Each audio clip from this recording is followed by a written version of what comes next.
The blip on the sonar screen moves with a violence that defies the known laws of naval architecture. It is March 1979 in the freezing depths of the Barents Sea, and the American operators watching. The glowing green line are witnessing the end of their tactical assumptions. This object is not hiding in the blind spots of the ocean, it is tearing through them. In the quiet, pressurized atmosphere of a NATO attack submarine, the sound of the ocean is usually a backdrop of static. It is a landscape of biological pops, distant shipping noise, and the shifting of ice. Acoustic operators are trained to listen for the subtle, rhythmic signatures of machinery, the faint hum of a pump, the turn of a screw, the opening of a tube. They are hunters listening for a twig snapping in a dark forest. But what they hear on this particular day is not a snapped twig. It is a freight train. The contact appears suddenly. It does not fade in from the distance. It erupts into the sensor net. The initial data is confusing. The range rate, the speed at which the object is closing, is impossible. The operators check their calibration. They assume, quite logically, that the equipment is malfunctioning. Perhaps a circuit has blown. Perhaps the computer is misinterpreting a biological sound, like a pod of whales in a panic. But the signal is too consistent to be biological, and it is too fast to be mechanical. The speed gauge climbs past 30 knots, then 35, then 40. At 40 knots, a submarine is blinding itself. The water rushing over the hull creates a deafening roar that drowns out all sensors. No commander in their right mind would travel at that speed unless they were running for their lives. But this contact is not running away, it is maneuvering. The trace on the screen shifts hard. The object turns. In the physics of underwater warfare, a turn at high speed carries immense momentum. A submarine is a massive steel cylinder displacing thousands of tons of water. To turn it requires time and space. This object, however, pivots. It changes direction with the agility of an aircraft. It drops depth, plunging down into the abyss faster than a torpedo can track. The American analysts are paralyzed by the implications. If this data is real, then everything they know about anti-submarine warfare is obsolete.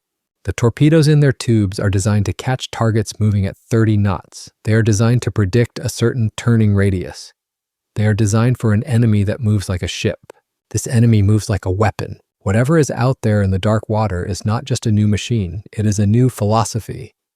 It is a rejection of the careful, creeping game of cat and mouse that has defined the Cold War for 3 decades. It is loud, it is fast, and it is terrifyingly aggressive. For a brief window of time, the Western intelligence agencies try to deny what they are seeing. They look for alternative explanations, but the reports keep coming. The unknown contact is not a ghost. It is a project codenamed 705 by the Soviet Union. In the West, it will earn the NATO reporting name Alpha. It is a vessel born not from a position of strength, but from a position of profound industrial panic. It is the result of a superpower realizing it has lost the game and deciding in a fit of desperate genius to flip the board over. To understand why the Alpha-class submarine exists, we must first understand the silence that preceded it. By the late 1950s, the Cold War had settled into a grim equilibrium on land and in the air. Intercontinental ballistic missiles sat in their silos and strategic bombers circled near the borders. But beneath the oceans, the war was already dynamic, and it was a war that the Soviet Union was losing. The United States Navy had identified a single decisive advantage early in the nuclear age: acoustics. The ocean is an opaque environment. You cannot see your enemy. You cannot use radar underwater. You can only listen. Therefore, the winner of a submarine duel is almost always the one who remains silent the longest. Under the guidance of Admiral Hyman G. Rickover, the father of the nuclear navy, the Americans poured billions of dollars into the science of silence. They treated the noise of a submarine not as a nuisance, but as a tactical flaw equivalent to a gaping hole in the armor. They developed precision-machined reduction gears that meshed so perfectly they barely whispered. They invented rafting, a technique where the engines were mounted on rubber isolation pads that absorbed vibration before it could reach the hull and radiate into the water. By the early 1960s, American submarines like the Thresher and Sturgeon classes were becoming ghosts. They could slip through the Greenland-Iceland-UK gap, the critical choke point for accessing the Atlantic without tripping the SOSUS underwater listening arrays. They could tail Soviet submarines for days, recording their signatures, mapping their habits, and remaining completely undetected. For the Soviet Navy, the reality was humiliating. Their submarines were powerful, rugged, and armed with devastating weapons. but they were loud. Historians of the Soviet naval industry often point to a gap in precision manufacturing. The Soviet economy was excellent at producing massive amounts of steel and concrete, but it struggled with the microscopic tolerances required for silent machinery. A Soviet propeller shaft might have a variance of a few millimeters. An American one would be perfect to the micron. The result was vibration. When a Soviet submarine accelerated, the machinery shook the hull. The propeller blades, often crudely finished, created cavitation, vacuum bubbles that formed and collapsed with violent force, creating a noise that sounded like gravel being shaken in a metal drum. To a NATO sonar operator, a Soviet submarine didn't sound like a predator. It sounded like a factory. This was the silent defeat. It was a defeat not of courage, but of physics. Soviet captains knew that as soon as they left their bases in Murmansk or Vladivostok, they were being tracked. They were painted targets. In the event of a real war, the estimates were grim. Most of the Soviet submarine fleet would be destroyed before they could reach their firing positions. They were fighting a war they could not win, using tools that betrayed them the moment they were turned on. The Soviet Admiralty looked at the projections and saw an existential threat. The Americans were building a wall of silence around the Soviet Union. If the USSR could not sneak its missiles past the NATO hunter-killers, then the nuclear deterrent, the foundation of their superpower status, was worthless. They tried to improve their manufacturing. They stole secrets. They bought Toshiba milling machines through third parties to make better propellers. But catching up takes decades, and the Cold War moved in years. They needed a solution that did not rely on beating the Americans at their own game. They needed a shortcut. In the closed cities and design bureaus of the Soviet Union, a new idea began to take shape. It was born from the specific genius of Russian engineering, which often thrives in conditions of adversity. The planners at the Malachite Design Bureau looked at the problem of American acoustic dominance and asked a radical question. What if we stop trying to hide? If you cannot be silent, invisibility is impossible. If you are visible or audible, then you are a target. If you're a target, you will be fired upon. Therefore, the only way to survive is to be faster than the weapon that is coming to kill you. This was the genesis of Project 705. The concept was a complete departure from traditional submarine doctrine. For 50 years, submarines had been designed as ambush predators. They were sea monsters that waited in the dark. Project 705 would not be a sea monster, it would be a fighter jet. The logic was ruthless. The standard NATO torpedo of the era, the Mark 37, had a top speed of around 26 knots. The newer Mark 48 was faster, but it still had limits. If a Soviet submarine could travel at 40 knots or more, it could simply outrun the weapon. It wouldn't need decoys. It wouldn't need silence. It would just hit the throttle and leave the torpedo behind. But speed was only half the equation. The other half was depth. American weapons were designed to operate within a specific crushed depth. If the Soviet submarine could dive deeper, much deeper than the enemy torpedoes could follow, it would have a sanctuary. It could maneuver in 3 dimensions, using the vertical axis of the ocean as a shield. This new submarine would not be an endurance vessel. It would not be designed for long, slow patrols off the coast of New York. It was designed as an interceptor. It would sit in port, its reactor warm and ready. When the alarm sounded, when an American carrier group approached or a missile submarine was detected, the Alpha would scramble. It would race to the target area at highway speeds, attack with overwhelming violence, and then vanish into the deep. It was a brilliant tactical solution to a strategic problem. It invalidated the American advantage. It didn't matter how quiet the American sub was if the Soviet sub could circle it 3 times before the American could fire. It didn't matter how good the SOSUS arrays were if the Soviet sub could outrun the response team. However, the cost of this decision was astronomical. To build a submarine that could fly underwater required ignoring almost every safety standard and engineering norm established in the 20th century. You could not build it out of steel. Steel was too heavy. You could not use a standard pressurized water reactor. Water was too inefficient at transferring heat. You could not use a standard crew. Humans were too slow and took up too much space. The decision to proceed with Project 705 was a decision to enter the unknown. The Soviet leadership, driven by the fear of encirclement, authorized a blank check for the engineers. They were told to build a machine that broke the rules of the ocean. They did not realize yet that the ocean has rules for a reason. By the time the design was finalized, Project 705 was less like a ship and more like a manned torpedo. It was small, sleek, and packed with experimental technology.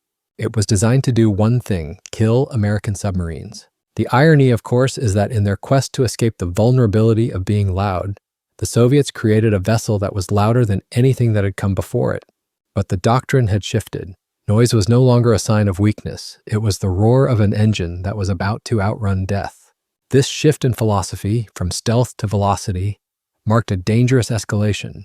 It signaled that the Soviet Union was willing to risk stability for capability. They were putting a weapon into the water that was so fast, so deep, and so aggressive that it could destabilize the entire balance of terror. As the first hulls began to take shape in the secret shipyards of Severodvinsk, the engineers encountered the first signs that their ambition might have outpaced their reality. The materials were difficult to work with. The physics of the reactor were unstable. But the momentum of the Cold War was a heavy thing. Once the machine started moving, it could not be stopped. The American sonar operators in 1979 did not know about the arguments in the design bureaus. They did not know about the titanium welding problems or the liquid metal coolant. All they knew was that the green line on their screen was moving faster than anything they had ever seen, and that for the first time in a generation, they were the ones who felt slow. In the cold mathematics of naval warfare, speed is rarely a linear advantage. It is exponential. A ship that is 10% faster than its enemy does not just have a 10% better chance of winning, it dictates the terms of the engagement. It chooses when to fight, where to fight, and crucially, when to leave. For the designers of the Alpha class, speed was not just a performance metric, it was the primary armor of the vessel. To understand why 40+ knots was such a revolutionary figure, one must dissect the kill chain of 1970s anti-submarine warfare. The process of destroying a submarine was slow, deliberate, and algorithmic. First, a NATO hunter-killer would detect a contact. Then, it would spend minutes classifying it, counting the propeller blades, analyzing the frequency of the machinery. Next came the tracking phase, where the fire control computer would calculate the target's course and speed to generate a firing solution. Finally, a wire-guided torpedo would be launched. The weapon would travel at roughly 28 to 40 knots, slowly closing the distance to the target. This entire sequence relied on the assumption that the target was a relatively slow-moving object. A conventional diesel or early nuclear submarine maneuvered like a bus. It had momentum. It drifted. It took time to accelerate. If a torpedo was fired from 3 miles away, the target was essentially trapped in a mathematical box from which it could not escape in time. The Alpha class shattered this box. The specifications of Project 705 read like science fiction to Western analysts. The submarine could accelerate from a silent creep to full combat power in under 60 seconds. This is an astounding feat for a vessel displacing 3,000 tons. It is akin to a freight train accelerating like a sports car. This meant that an Alpha captain could wait until he heard the transient noise of a torpedo launch, slam the throttle forward, and be out of the kill box before the weapon even armed itself. But straight-line speed was only part of the terror. The Alpha was small, short, and stubby compared to the long, cigar-shaped hulls of American boats. This gave it a turning radius that was absurdly tight. Reports from NATO exercises describe Alphas performing 180-degree turns in roughly 40 seconds. In a dogfight, this maneuverability is decisive. An Alpha could turn inside the turning circle of an incoming torpedo, causing the weapon to lose lock or run out of fuel trying to catch up. Imagine the psychological impact on a NATO commander. He has done everything right. He has stalked the Soviet sub. He has fired the perfect shot. And then he watches his screens as the target simply refuses to die. It accelerates away, forcing the torpedo to chase it until its battery dies. Or worse, the target turns around and comes straight back at the hunter at 42 knots, transforming from prey to predator in less than a minute. This capability fundamentally broke the logic of deterrence. NATO's strategy relied on the idea that they could bottleneck Soviet submarines in the North Atlantic. If the Soviets tried to break out, they would be sunk. But if the Soviet subs were faster than the weapons guarding the gate was open. The Atlantic Ocean, the lifeline of the Western Alliance, was suddenly vulnerable. The operational doctrine for the Alpha reflected this aggression. They were not designed for stealthy surveillance. They were interceptors. The Soviet plan was to keep them in harbor or loitering in safe bastions. When satellites or spy networks detected an American carrier group, the Alphas would be flushed out. They would sprint to the target area, ignoring stealth, closing the distance at highway speeds. They would launch a salvo of high-speed torpedoes and then dive to 2,000 feet and run away. It was hit-and-run warfare on a strategic scale. However, achieving this performance required engineering that bordered on the suicidal. To push a submarine through water, a medium 800 times denser than air, at 40 knots requires immense power. The drag increases with the square of the speed. To go twice as fast, you need 4 times the power. The Alpha needed an engine that could generate 40,000 horsepower in a hull the size of a large yacht. This leads us to the dark twin of speed, the environment it creates. Inside the Alpha, at full throttle, the sensation of movement was palpable. The hull vibrated. The flow of water over the skin of the ship created a roar that could be heard through the steel. The crew, strapped into their stations, were riding a missile. They were the fastest humans underwater, but they were also the most isolated. There is a fundamental paradox in submarine design. You can be fast or you can be quiet, but you cannot be both at the same time. The laws of fluid dynamics are unforgiving. As an object moves through water, it disturbs the medium. At low speeds, this disturbance is manageable, a laminar flow that slips smoothly over the hull. But as speed increases, the flow becomes turbulent. Chaos ensues. The Alpha class, for all its futuristic design, fell victim to this basic rule of physics. When the submarine accelerated past 20 knots, it ceased to be a stealth vehicle and became a noise generator. The primary culprit was the propeller. The Alpha used a massive 7-bladed screw designed to bite into the water and shove the submarine forward. But at high RPMs, the pressure on the back of the blades dropped so low that the water literally boiled. This is cavitation. Millions of tiny bubbles of water vapor form in the low pressure zone and then collapse instantly as they move into higher pressure. Each collapse creates a microscopic shock wave. Multiply this by millions, thousands of times per second. The sound is distinctive, a high-pitched, hissing roar that can travel for hundreds of miles through the ocean's sound channel. To a NATO sonar operator, a sprinting Alpha didn't sound like a submarine. It sounded like a chainsaw. Or, as one analyst put it, like a hole in the ocean where the silence used to be. This noise created a critical tactical blindness for the Alpha itself. Submarines rely on their own sonar to see. They listen for the enemy. But sound works both ways. If your own ship is generating 120 decibels of noise, your sensitive hydrophones are deafened. It is like trying to hear a whisper while standing next to a jet engine. This phenomenon is known as self-noise. At combat speeds, the Alpha was effectively blind. Its sonar screens would wash out with static caused by its own movement. The captain of an Alpha at 40 knots was flying blind, relying on data gathered before he accelerated, or on intermittent snapshots taken during brief pauses. This transformed the Alpha from a hunter into a berserker. It could not stalk, it could not finesse. It had to acquire a target, calculate a solution, and then charge. Once the sprint began, the Alpha gave up all situational awareness. It was committed. If the enemy maneuvered, or if a second enemy appeared, the Alpha would likely not know until it was too late. The noise also negated the Alpha's depth advantage in certain scenarios. While the submarine could dive deep to escape torpedoes, its acoustic signature was so loud that NATO forces could track it. From extreme ranges, a quiet American submarine could sit 50 miles away, listen to the Alpha tear through the water, and simply wait. The American captain didn't need to chase the Alpha, he just needed to predict where it was going and fire a weapon into its path. This was the tunnel vision problem. The Alpha was an interceptor with a terrifying sprint, but it lacked the peripheral vision required for a complex battlefield. It was designed for a duel, one Alpha versus one target. But naval warfare is rarely a duel, it is a melee. In a chaotic environment with multiple ships, decoys, and wrecks, the Alpha's blindness was a fatal flaw.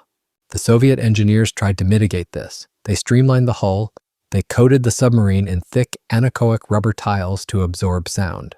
They streamlined the limber holes, vents in the outer hull, to reduce flow noise. But they could not defeat the physics of 40 knots. The noise problem also had a psychological effect on the crew. Submariners are taught that silence is safety. To make noise is to invite death. The crew of an Alpha had to unlearn this instinct.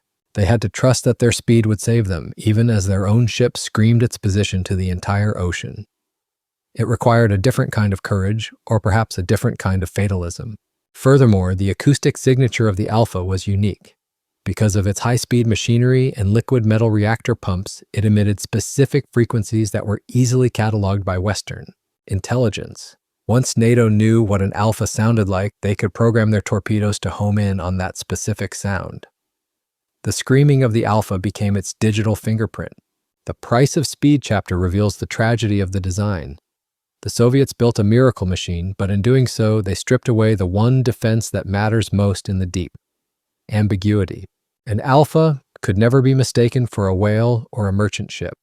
It announced its identity and its intent the moment it touched the throttle. It was a weapon of shock. It relied on the enemy being panicked by the speed. But professional navies do not panic for long. They adapt. And as NATO adapted, the Alpha's noise became less of a roar and more of a target beacon.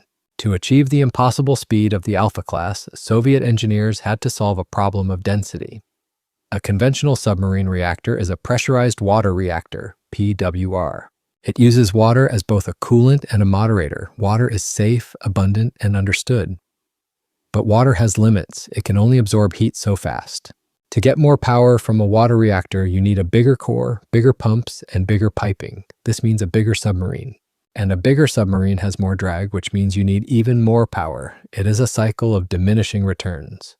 The designers of Project 705 needed a power plant that was compact enough to fit into a fighter jet-sized hull, yet powerful enough to drive a 3,000-ton vessel at 40 knots. They needed a Ferrari engine in a world of diesel trucks. Their solution was the OK550 and BM40A reactor systems. They abandoned water entirely. Instead, they chose a coolant that belonged in the nightmares of a safety inspector, a molten alloy of lead and bismuth. Liquid metal is a terrifyingly efficient medium for heat transfer. It has a boiling point far higher than water, 1,670 degrees Celsius versus 100 degrees Celsius, which means the primary loop of the reactor does not need to be kept under extreme high pressure to prevent flashing into steam. This eliminates the need for the massive, thick-walled steel pressure vessels that make conventional reactors so heavy. Lead bismuth is also incredibly dense, allowing it to absorb neutron radiation effectively, which meant the reactor shielding could be thinner and lighter. The result was a masterpiece of thermodynamics. The Alpha's reactor produced 155 megawatts of power from a core that was a fraction of the size of an American reactor. It could ramp up from idle to full power in minutes, responding to the throttle almost as quickly as a diesel engine. It was the beating heart that made the Alpha's acrobatics possible. But this miracle came with a Faustian bargain. The lead bismuth alloy has a melting point of approximately 123.5 degrees Celsius, 254 degrees Fahrenheit. Above that temperature, it is a shiny silver liquid that flows like water. Below that temperature, it is a solid block of metal. This physical constant dictated the entire operational life of the Alpha class. Once the reactor was started, once the life of the ship began, the coolant could never be allowed to cool down. Not for maintenance, not for shore leave, not for an accident. A conventional submarine can shut down its reactor while in port. The crew can go home. The machinery can rest. An Alpha-class submarine was a living beast that required constant feeding. Even when tied to the pier in Murmansk, the reactor had to run at a low power setting to keep the coolant liquid. Or the submarine had to be connected to shore-based steam lines that pumped superheated steam into the ship's heat exchangers to keep the metal molten. This requirement created a logistical nightmare. The Soviet naval infrastructure was vast but often crumbling. The piers at the Zapadnaya Litsa base were exposed to the brutal Arctic winters. Steam lines froze, power cables failed. A blackout on the pier wasn't just an inconvenience. For an Alpha, it was a death sentence. If the reactor shut down and the auxiliary heating failed, the temperature of the coolant would begin to drop. 200 degrees, 150 degrees, 130 degrees. The crew would race against thermodynamics, trying to restart the reaction or reconnect external power. But once the gauge hit 123 degrees, the physics took over. The liquid metal would begin to crystallize. It would freeze inside the complex labyrinth of pipes, pumps, and heat exchangers. It would turn the reactor core into a solid, radioactive tomb. There is no unfreezing a lead bismuth reactor. You cannot simply heat it up again because the metal expands as it melts and the pipes would burst. Once it freezes, the submarine is scrap metal. This reality imposed a unique psychological burden on the crew. They were serving on a ship that was fundamentally unstable. It was always one technical failure away from becoming a brick. The reactor was not just a machine, it was a demanding, high-maintenance deity that required constant sacrifice. There were also the chemical dangers. Lead bismuth is highly corrosive to steel at high temperatures. It eats away at the pipes from the inside. To prevent this, the coolant had to be kept meticulously clean, filtered of oxides that formed like slag in the blood of the ship. The chemistry of the coolant had to be monitored constantly. If the oxygen content got too high, the pipes would corrode. If it got too low, other chemical reactions would degrade the fuel cladding. And then there was polonium-210. When bismuth is bombarded with neutrons in a reactor core, it transmutes into polonium-210, a highly radioactive and toxic isotope. This meant that any leak in the primary loop was not just a radioactive steam leak, bad enough on a normal sub, it was an aerosolized poison event. If the liquid metal leaked and solidified, it created a radioactive contamination hazard that was incredibly difficult to clean. A drop of coolant on the floor was a lethal hazard. The fragility of this system was demonstrated tragically and repeatedly. The lead boat of the class, K-64, suffered a coolant failure in 1972, shortly after entering service. The metal froze in the primary loop. The damage was irreversible.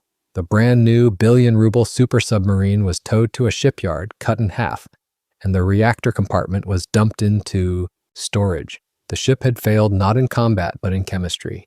Another incident occurred aboard K-316. While at sea, the reactor protection system malfunctioned and shut down the reactor. The crew worked frantically to restart it before the metal froze. They succeeded, but the stress on the machinery and the men was immense. They were fighting the temperature gauge as much as any enemy. The Soviet Navy tried to build a dedicated infrastructure to support these golden fish, a nickname given due to their immense cost. They built special heated piers. They built dedicated laboratory ships to monitor the coolant chemistry. But the Soviet system was notoriously bad at maintaining complex infrastructure. The tail, logistics, could not support the teeth, the submarine. This is the tragedy of the Alpha's power plant. It was an engineering marvel that belonged in a laboratory, operated by PhDs with unlimited budgets and perfect conditions. Instead, it was sent to the frozen, stormy bases of the Northern Fleet, to be operated by conscripts and overworked officers in a system that struggled to keep the lights on. The liquid metal reactor was the ultimate expression of the Soviet philosophy of performance over sustainability. It gave the Alpha 40 knots, it gave it the power to sprint, but it took away the submarine's autonomy. An Alpha was tethered to its base by the thermal needs of its heart. It could not hide in a quiet fjord and wait. It could not shut down to make repairs. It had to burn constantly until the day it died. In the end, the reactor defeated the submarine. The operational readiness of the Alpha fleet was abysmal because keeping the reactors healthy was a full-time war in itself. While American crews were practicing torpedo drills, Alpha crews were fighting to keep their blood from freezing. The liquid metal technology was eventually abandoned. The risks were too high. But for a brief period, it represented the pinnacle of nuclear ambition. It proved that you could build a reactor small enough and powerful enough to turn a submarine into a rocket. You just had to be willing to live with a bomb that could never be turned off. The story of the Alpha's reactor is a cautionary tale about the seduction of perfect specifications. On paper, lead bismuth is superior to water. In the real world, where pipes leak and heaters break, water is forgiving. Lead bismuth is not. The Alpha had no forgiveness built into it. It demanded perfection from an imperfect world, and when the world inevitably failed, the metal turned to stone. If the liquid metal reactor was the heart of the Alpha class, the titanium hull was its skeleton. And like the reactor, it was a choice born of genius and madness in equal measure. In the history of metallurgy, few decisions have been as bold or as disastrously expensive as the Soviet decision to build an entire fleet of submarines out of a metal that the rest of the world considered too difficult to tame. To understand the magnitude of this decision, one must appreciate the properties of titanium. It is a wonder material. It is as strong as high-tensile steel, but 40% lighter. It is non-magnetic, which makes the submarine invisible to magnetic anomaly detectors, MAD, used by patrol aircraft.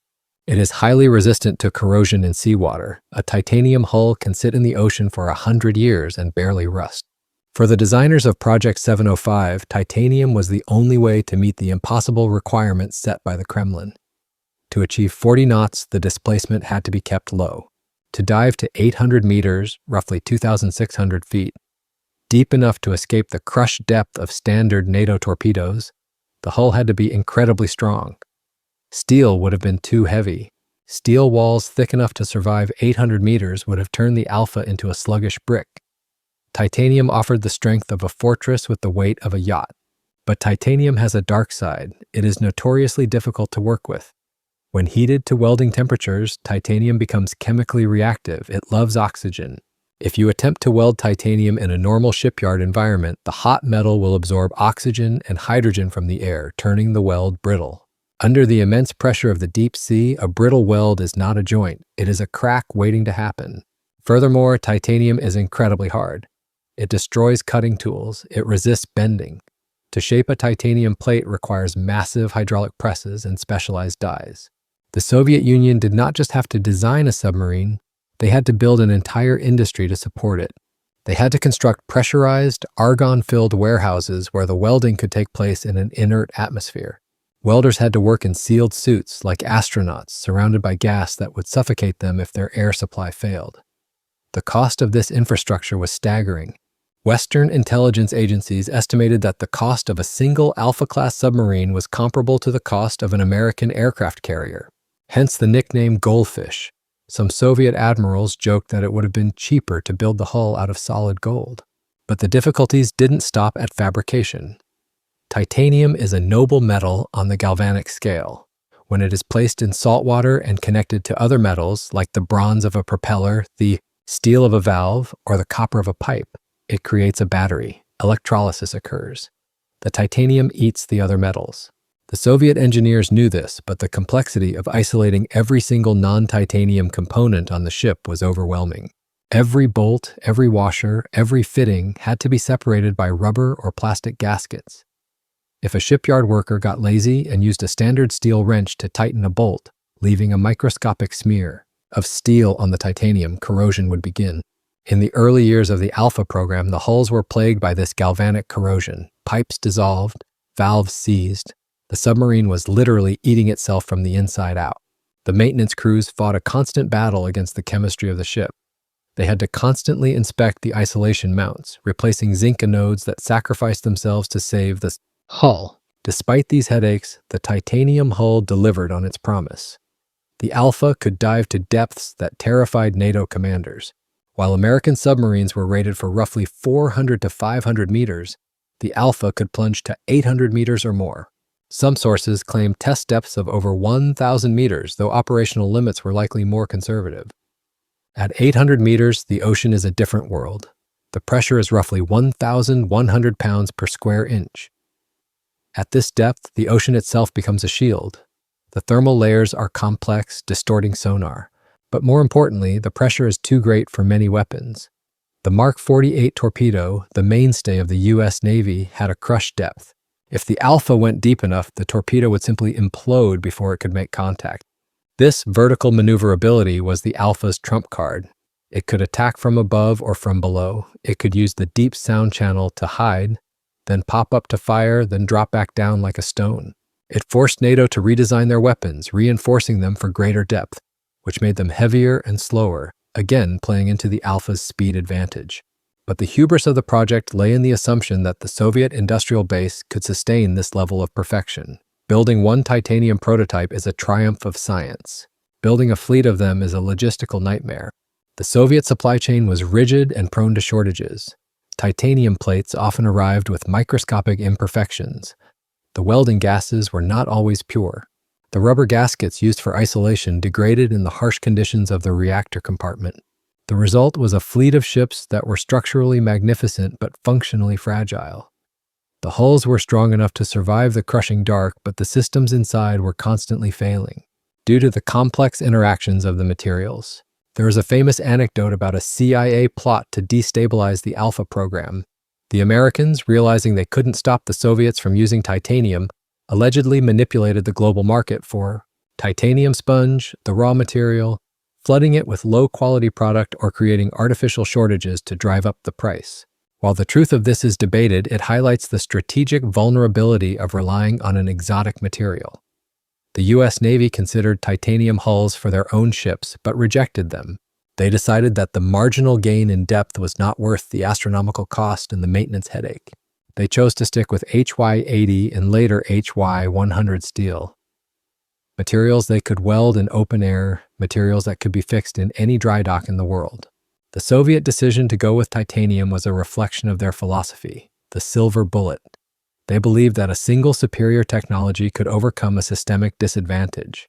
They believed that if the hull was strong enough, it didn't matter if the crew was poorly trained or the logistics were bad. But a submarine is a system of systems. A titanium hull is useless if the reactor freezes or the sonar is deaf. The Alpha became a hangar queen, a term from aviation for a plane that looks beautiful but never flies. The Alphas spent years in the repair yards of Severodvinsk. Their hulls, shining and uncorroded, sat in the water while the machinery inside was gutted and replaced. The titanium hull also had an unexpected acoustic property. Titanium is more elastic than steel. It rings differently. When an Alpha accelerated, the hull would compress and expand slightly under the pressure changes. Some analysts believe this contributed to the unique squeal or resonance that made the Alpha so easy to identify. The material that made it invisible to magnetic sensors made it distinct to acoustic ones. In the end, the titanium experiment was a qualified failure. It proved that titanium submarines could be built. It proved that they offered incredible performance advantages. But it also proved that they were economically and logistically unsustainable for a mass production fleet. The Soviet Union built 7 Alpha-class boats, 1 prototype, and 6 production models. They never built another titanium class in such numbers again. The subsequent Sea-era class used titanium, but in fewer numbers, and the massive Typhoon and Akula classes went back to steel. The Alpha's hull remains a monument to Cold War paranoia. It was a vessel built to survive the apocalypse, crafted from the same metal used in spy planes and spacecraft. It was beautiful in a stark, industrial way. But it was a beauty that the Soviet Union could not afford. The cost of the Alpha program drained resources from the rest of the fleet. For the price of 1 Alpha, the Navy could have built 3 conventional Victor-class submarines. Boats that were slower, yes, but quieter, more reliable, and ultimately more dangerous because they could actually stay at sea. If the titanium hull and liquid metal reactor were attempts to cheat physics, the automation of the Alpha class was an attempt to cheat biology. The Soviet planners viewed the human crew as the weakest link in the submarine's chain. Humans require food, water, oxygen, and sleep. They make mistakes when they are tired. They panic. They take up valuable space that could be used for machinery or weapons. So, the designers of Project 705 made a decision that was as radical as it was dangerous. They would eliminate the crew. Not entirely, of course, but they would reduce the complement to a bare minimum. A standard American attack submarine of the era, like the Los Angeles class, carried a crew of roughly 130 to 140 men. The Alpha class was designed to be operated by a crew of roughly 30. The final operational number settled around 31 to 32, exclusively officers and warrant officers. To achieve this reduction, the Alpha relied on a comprehensive automation system named ACORD. This was not just an autopilot, it was a digital nervous system that permeated every function of the ship. It controlled the reactor, the ballast tanks, the weapons, and the navigation. The command center, the SPAS cap, was a capsule located amidships where the entire crew worked. There were no sailors turning valves in the engine room. There were no torpedo men loading tubes by hand. Everything was remote controlled. On paper, this was the future. A small, elite crew of highly trained officers would sit in comfortable chairs, monitoring screens, while the computer did the heavy lifting. It would reduce the reaction time of the ship to milliseconds. If the reactor overheated, the computer would scram it instantly. If the depth changed, the computer would trim the planes. But in 1970, computer technology was in its infancy. The processors aboard the Alpha were primitive by modern standards. They were clunky, heat-generating mainframes that lacked the redundancy and fault tolerance of modern systems. And crucially, they lacked common sense. Automation without mercy means that the system does exactly what it is programmed to do, regardless of the context. In a complex emergency like a fire, a flood, or a combat damage scenario, a human crew can improvise. They can bypass a broken valve. They can form a bucket brigade. They can override a safety protocol to save the ship. The Alpha's computer could not improvise. If a sensor gave a faulty reading, the computer would act on it as fact. There are reports of the Accord system initiating emergency ballast blows because of a glitch in a pressure sensor, sending the submarine rocketing to the surface for no reason. There are stories of the reactor protection system shutting down the power plant during a high-speed maneuver because a temperature threshold was exceeded for a microsecond. The reduced crew size meant there was zero redundancy in the wetware. On an American sub, if a fire breaks out in the galley, you have 20 off-duty sailors who can grab extinguishers. On an Alpha, if a fire broke out, every single man was already at a critical station. Who fights the fire? The sonar operator? Then the sub is blind. The pilot? Then the sub is drifting. The psychological pressure on this skeleton crew was immense. They were not just operating the ship, they were monitoring a machine that was constantly trying to kill them. They lived in the command capsule, separated from the machinery by bulkheads and cameras. They were pilots in a cockpit, flying a 3,000-ton missile through the dark. The lack of enlisted sailors, conscripts, was seen as an advantage by the Admiralty. An all-officer crew would be more disciplined, more educated, more reliable. And indeed, the Alpha crews were the elite of the elite. They were paid more. They were given better food, chocolate, wine, caviar. But no amount of education can replace the sheer manpower needed to patch a leak or crank a manual override valve when the hydraulics fail. The automation of the Alpha was a prophecy of the modern world, where we rely on algorithms to run our lives. But in the 1970s, it was a bridge too far. The technology wasn't ready to replace the human hand. The result was a ship that felt brittle. It worked perfectly until it didn't, and when it broke, there were no hands to catch it. The tragedy of the Alpha class was compounded by the nature of the Soviet military-industrial complex. In the West, a radical new design would typically go through a prototype phase. One ship would be built. It would be tested for years. The flaws would be identified and fixed. Only then would the production models be ordered. The Soviet Union did not have the luxury of time, or rather, it felt it didn't. The fear of American dominance was so pervasive that the decision was made to put Project 705 into serial production before the first boat had even proven itself. This meant that the shipyards in Severodvinsk and Leningrad were laying down the keels for the third and fourth Alphas, while the first one, K-64, was still suffering critical failures during sea trials. The systemic errors, the leaking hydraulic lines, the brittle titanium welds, the glitchy software, were baked into the entire fleet. K-64, the prototype, was a disaster. Its reactor failed so catastrophically that the coolant froze solid. The ship was written off. In a rational system, this would have paused the program. Engineers would have said, "Stop, we need to redesign the reactor loop." But in the Soviet system, stopping was an admission of failure. Failure was political suicide. And besides, the 5-year plan called for 6 submarines. The factory managers had quotas to meet. The party officials had medals to win. So the production continued. The subsequent boats, K-123, K-316, K-373, and others, inherited the DNA of a failed prototype. They were improved, certainly. The later boats, Project 705K, had slightly more reliable reactors and better sound isolation. But the fundamental flaws remained. This phenomenon is known as concurrency. Building the weapon while you're still designing it, it is a recipe for disaster. It meant that every Alpha-class submarine was effectively an experimental vehicle. There was no standard Alpha. Each one was a collection of fixes and patches applied to a broken concept. The crews knew this. They knew they were test pilots. There is a dark humor in the Soviet submarine force. They called the Alpha the automaton, not out of respect but out of fear. They joked that the computer would decide to defect to the Americans and drive the ship to Norfolk. The serial production of the Alpha also strained the maintenance infrastructure to the breaking point. Because the design was constantly changing to fix problems, the spare parts for K-123 might not fit K-316. The logistics officers pulled their hair out at trying to source titanium valves and specific microchips. This decision to mass-produce a prototype ultimately doomed the class. If the Soviets had built just 1 or 2 Alphas, used them for research, and then applied the lessons to a more conventional design, they might have advanced their Navy by 20 years. Instead, they spent a fortune building a fleet of 6 operational boats, plus the failed K-64, that spent most of their lives tied to the pier. The operational availability of the Alpha class was shockingly low. Some estimates suggest they were ready for sea less than 30% of the time. The rest of the time, they were being heated, repaired, or modified. For NATO, this was the saving grace. The intelligence reports painted the Alpha as a superweapon, but the satellite photos showed them sitting in port month after month. The Red October threat was real in capability, but phantom in availability. However, when an Alpha did sail, the entire North Atlantic held its breath.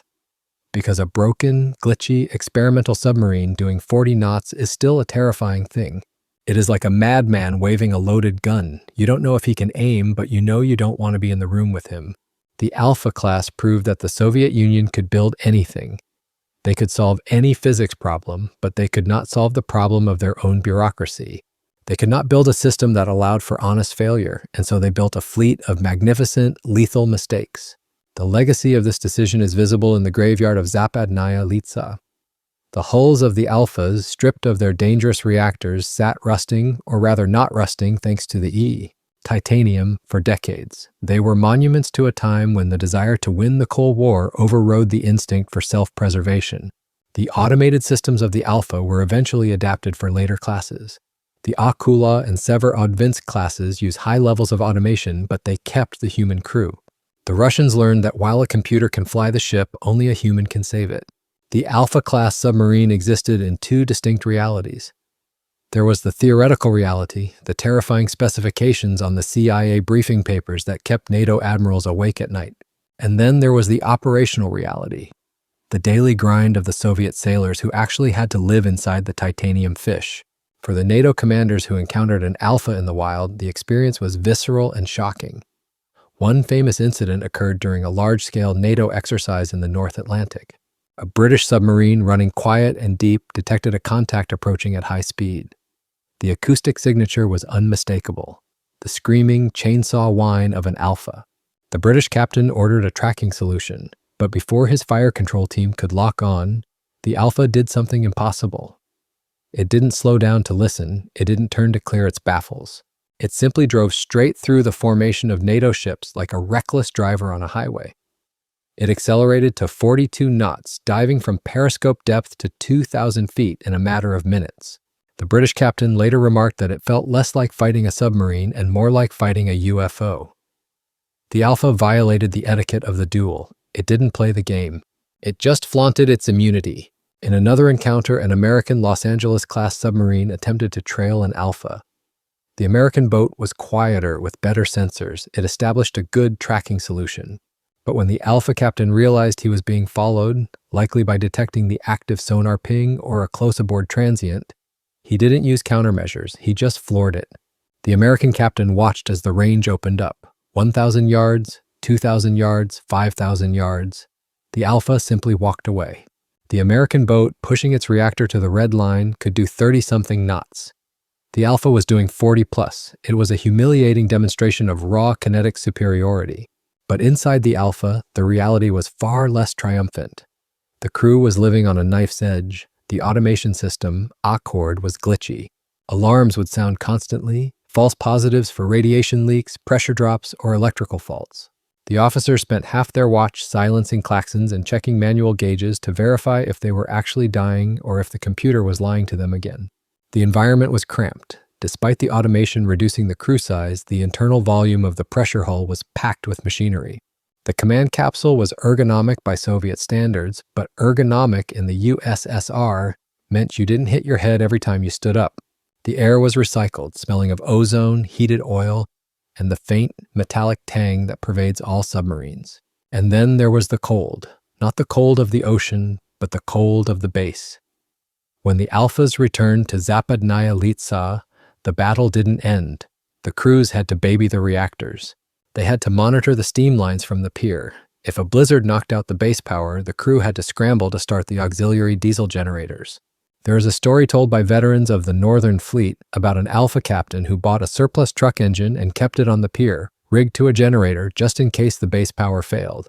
He trusted his own jury-rigged backup more than the Soviet naval infrastructure. This operational fragility meant that the Alphas were rarely deployed far from home. They were bastion defenders. They patrolled the Barents and Norwegian seas, close enough to run back to port if the liquid metal started to cool. They were leash dogs, not wolves. The fear that they would break down in the middle of the Atlantic and freeze up was a constant strategic limitation. So, the operational reality was a paradox. The Alpha was the most dangerous ship in the ocean for the 48 hours it worked perfectly, but for the other 363 days of the year, it was a maintenance nightmare that drained the budget and the morale of the fleet. The end of the Alpha class did not come with a bang, but with a series of tragic, preventable whimpers. The complexity of the system eventually caught up with the luck of the crews. The first major casualty was the prototype, K-64. In 1972, a leak in the primary cooling loop caused the liquid metal to freeze. The reactor turned into a solid block of radioactive lead. The ship was brand new. It had barely begun its life, but there was no fixing it. The hull was towed to a shipyard in Severodvinsk. The reactor compartment was cut out and dumped. The rest of the ship was used for training or scrap. It was a billion-ruble failure that the Soviet state quietly buried. But the most infamous incident occurred aboard K-123 in 1982. The submarine was on patrol in the Barents Sea. It was one of the production models, supposedly safer and more reliable. But as it maneuvered, a leak developed in the steam generator. Liquid metal coolant, highly radioactive and hot, began to seep into the secondary loop. The radiation alarm screamed. The automation system tried to isolate the leak, but the sensors were overwhelmed. The crew had to intervene manually. They worked in the reactor compartment, trying to seal the leak. They were exposed to massive doses of radiation. The liquid metal solidified in the compartment, creating a hot mess that would take years to clean up. The ship didn't sink. The titanium hull held. The crew managed to bring K-123 back to the surface and limp home. But the human cost was terrible. The men who went into that compartment were heroes, but they were also victims of a design that had no margin for error. The incident on K-123 marked the beginning of the end. The Soviet Admiralty began to lose faith in the golden fish. The cost of repairing K-123 was astronomical. It took 9 years to replace the reactor compartment and get the ship back in service. By the time it was fixed, the Cold War was ending. Another Alpha, K-316, suffered a reactor incident where the protection system failed to shut down the reaction during a power surge. The reactor went prompt critical for a split second. The ship survived, but the machinery was overstressed. By the late 1980s, the Soviet economy was collapsing. The funding for the specialized infrastructure needed to maintain the Alphas dried up. The steam lines on the piers fell into disrepair. The argon gas needed for welding became scarce. The crews, once the elite of the fleet, found themselves scavenging for food and parts. The Alphas sat at the pier, their reactors humming away their remaining fuel, waiting for a mission that would never come. In 1990, the order came to decommission the fleet. Most of the Alpha-class submarines were barely 15 years old. In naval terms, they were teenagers. American submarines often served for 30 or 40 years. But the Alphas were burnt out. The decommissioning process was a nightmare in itself. How do you dispose of a reactor filled with solid lead bismuth and polonium-210? You can't just cut it up. The Russian Federation, inheriting the mess from the USSR, had to develop new technologies just to dismantle the ships safely. The hulls were cut apart. The beautiful, streamlined titanium shapes that had terrified NATO were sliced into sections. The reactor compartments were sealed in concrete and stored in long-term storage facilities in Sagda Bay. They sit there today, rows of gray cylinders on a concrete pad in the Arctic, the frozen hearts of the fastest ships ever built. The collapse of the Alpha program was a microcosm of the collapse of the Soviet Union. It was a system that valued peak performance over sustainability. It built machines that were too advanced for the economy that supported them. It ignored the human cost. And in the end, it simply ran out of energy. But even as they were being cut up, the Alphas commanded a grudging respect from the Western observers who watched the process. They were failures, yes, but they were magnificent failures. They were an attempt to reach for the horizon, to break the rules of physics through sheer force of will. The operational life of the Alpha class was short, troubled, and incredibly expensive. But for a decade, they owned the speed record. They were the only ships in the ocean that could outrun a torpedo.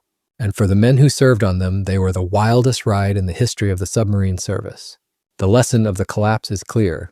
A weapon is only as good as the system that supports it. You can build a spaceship to go underwater, but if you can't keep the heater running on the pier, it's just a very expensive coffin. It is easy, with the benefit of hindsight, to dismiss the Alpha class as a technological dead end. We look at the frozen reactors, the short service lives, and the astronomical costs, and we label it a failure. But to do so is to misunderstand the nature of military competition. A weapon does not need to be perfect to be effective. It does not even need to work 100% of the time. It only needs to force the enemy to change their behavior. By that metric, the Alpha was one of the most successful submarines of the Cold War. NATO was right to be afraid. In fact, the panic that the Alpha induced in Western naval circles was entirely rational. The existence of Project 705 invalidated the core assumptions of NATO's anti-submarine warfare, ASW doctrine. For decades, the West had built its strategy around barrier defense.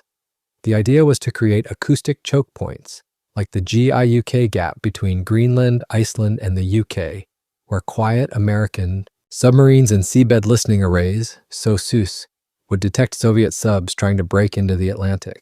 Once detected, they would be tracked and, in wartime, destroyed by torpedoes like the Mark 37 or the early Mark 48. This strategy relied on two constants. The enemy is slower than our weapons. The enemy cannot dive deeper than our weapons. The Alpha broke both constants simultaneously.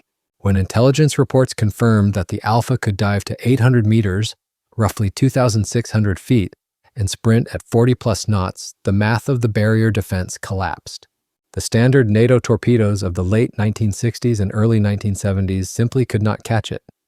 Even if a Mark 37 was fired from a perfect position, the Alpha could simply outrun it. The torpedo would burn through its fuel trying to close the gap, and eventually its battery would die, leaving the Alpha free to turn and counterattack.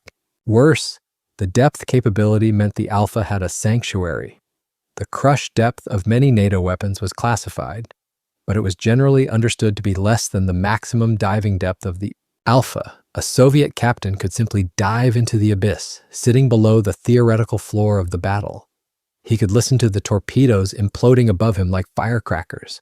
This forced the U.S. Navy and Royal Navy into a crisis of confidence.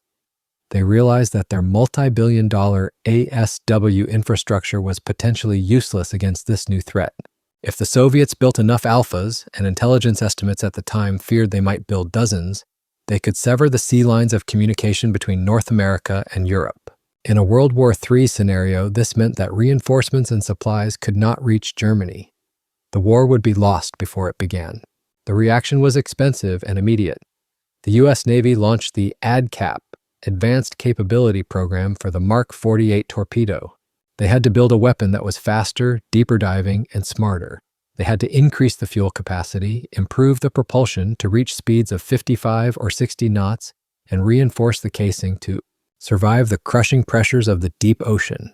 This upgrade program cost billions of dollars and took years. Similarly, the Royal Navy developed the Spearfish torpedo. It was designed specifically as an alpha killer.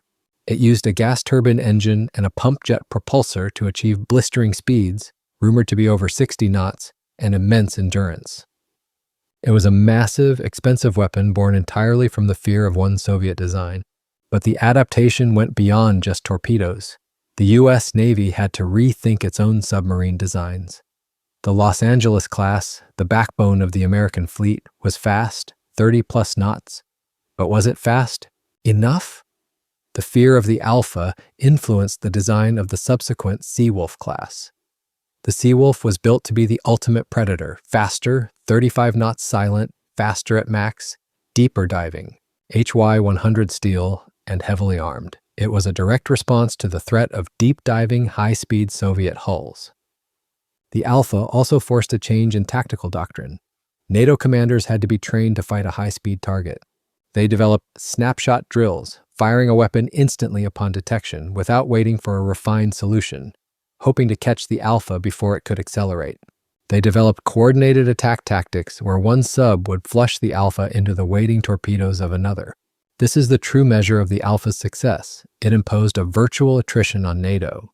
Every dollar the U.S. Navy spent upgrading torpedoes was a dollar they couldn't spend on aircraft carriers or Fighter jets. Every hour spent training to fight the Alpha was an hour not spent training for other missions. The Soviet Union, with a handful of unreliable prototypes, forced the West to retool its entire underwater arsenal. Furthermore, the Alpha created a psychological shadow. Even though the Alphas were rare and unreliable, the possibility that one might be out there changed the calculus of every patrol. A sonar operator hearing a strange transient might hesitate. Is that a whale, or is it an Alpha sprinting? That hesitation can be fatal. The fleet in being concept suggests that a weapon doesn't have to be used to be effective, it just has to exist. The Alpha existed as a monster in the closet, keeping NATO awake at night. The fear was also driven by the lack of information. Western intelligence knew the Alpha was fast and deep, but they didn't know how fast or how deep until much later. This uncertainty led to worst-case scenario planning. If the Soviets claim 40 knots, maybe it can do 45. If they claim 800 meters, maybe it can do 1,000. This paranoia drove the arms race to new heights of technological excess. There is a parallel here to the MiG-25 Foxbat interceptor. When the West first saw the MiG-25, they panicked. They thought it was a super maneuverable air superiority fighter. They built the F-15 Eagle to counter it. Later, they learned the MiG-25 was a clumsy, straight-line interceptor that tore its engines apart if it flew too fast. But the F-15, built to kill the Phantom threat, became the greatest fighter of its generation. Similarly, the Mark 48 ADCAP and the Seawolf class, built to kill the Alpha, turned out to be vastly superior to everything else in the ocean. The Alpha accidentally made the U.S. Navy better. It forced them to abandon complacency and push their own engineering to the limit. So, while the Alpha class itself rusted at the pier, its legacy was swimming in the ocean in the form of American torpedoes and submarines that were faster, deeper, and deadlier than they would have been otherwise. The NATO admirals were right to be afraid, not because the Alpha was a perfect weapon, but because it represented a Soviet willingness to break the rules. It signaled that the enemy was not just copying Western designs, but innovating in radical, dangerous directions.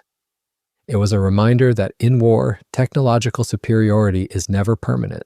It can be overturned overnight by a single breakthrough in metallurgy or nuclear physics. The Alpha was a disruptive technology, decades before the term became a buzzword in Silicon Valley. It disrupted the comfortable equilibrium of the Cold War. It proved that a weaker power, with enough desperation and enough titanium, could force a superpower to blink. Today, looking back at the specifications, we can still feel the chill of that disruption. 40 knots, 800 meters, 40 seconds to turn. These are not the stats of a submarine. They are the stats of a weapon designed for the end of the world. And for a few years in the 1970s and 80s, that weapon was real, and it was out there, hunting in the deep. The story of the Alpha-class submarine is often told as a technological thriller, a tale of speed, depth, and dangerous reactors. But if we peel back the layers of titanium and lead bismuth, we find a story that is fundamentally about human systems. The Alpha was not just a machine, it was a physical manifestation of the Soviet worldview. And its failure was not a failure of engineering, but a failure of governance. The Alpha class represented a specific approach to problem solving. The crash program. Faced with a systemic disadvantage, American acoustic superiority, the Soviet leadership chose to leapfrog the problem rather than solve it incrementally. They didn't have the precision tooling to make quiet gears, so they decided to make gears that didn't need to be quiet. They didn't have the training infrastructure to produce thousands of expert sailors, so they decided to replace the sailors with algorithms. This is the philosophy of the moonshot, but applied to warfare. It is seductive because it promises a total reversal of fortune. One breakthrough can erase decades of enemy progress. But the Alpha proves that you cannot innovate in a vacuum. A radical technology requires a radical infrastructure to support it. The U.S. Navy, under Admiral Rickover, operated on a philosophy of conservative innovation.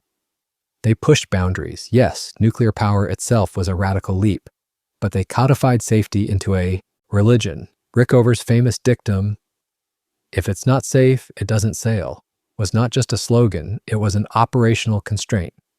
If a reactor design was too unstable, it was scrapped. If a material was too hard to weld, it was rejected. The American system prioritized sustainability over peak performance. They wanted a fleet that could stay at sea for 90 days, every time, without fail. The Soviet system, by contrast, prioritized capability on paper.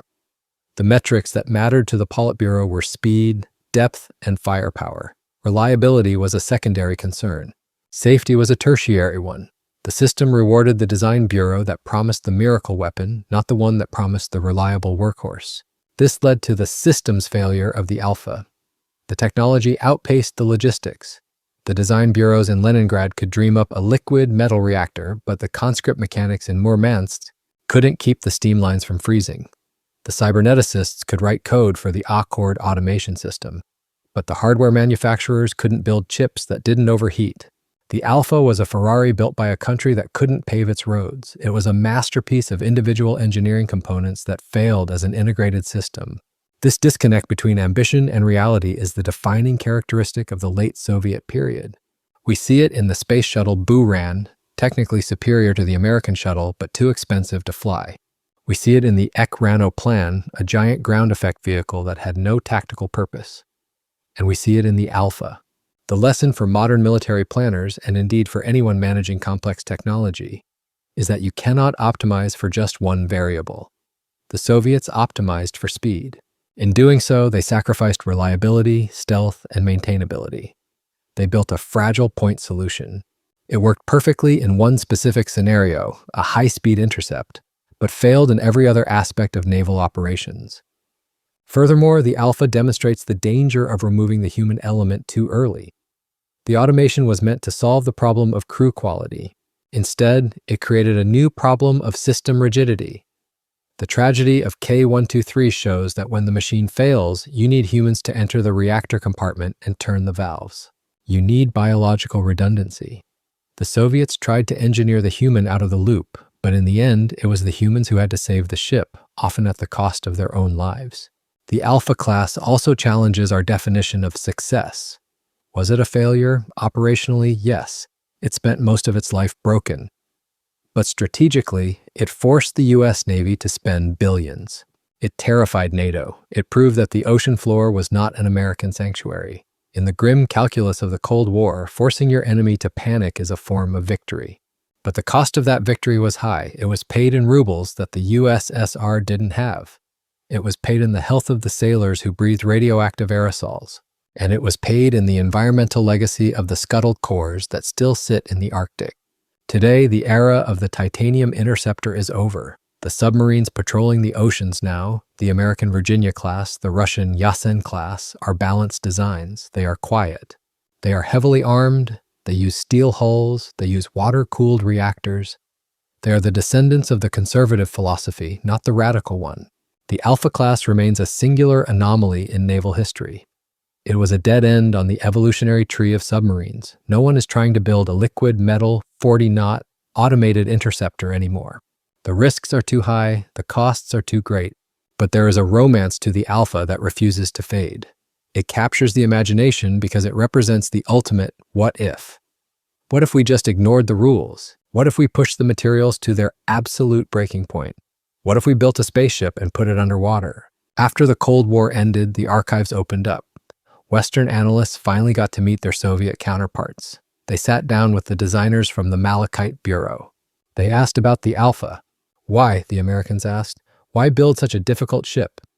One Russian designer reportedly smiled and said, because we wanted to see if it could be done, and because we knew you couldn't follow us there. It was a provocation. It was a technological flex. It was the Soviet Union screaming into the void that it was still a superpower, that it could still bend the laws of physics to its will. But physics snaps back. The liquid metal freezes, the titanium cracks, the money runs out. The Alpha-class submarine was the fastest thing in the ocean. It could outrun a torpedo, but it could not outrun the collapse of the empire that built it. It was a weapon designed for a future that never arrived, built by a system that was already dying. In the end, what remains of Project 705 is not the fear it inspired, nor the records it set. What remains is the lesson written in the rusting hulks at Sagda Bay. No technology is revolutionary if the system that sustains it cannot survive the revolution. The Alpha broke the ocean. It broke the rules of war, but ultimately it broke itself. And perhaps that is the most fitting epitaph for the Cold War's most dangerous, beautiful, and tragic machine.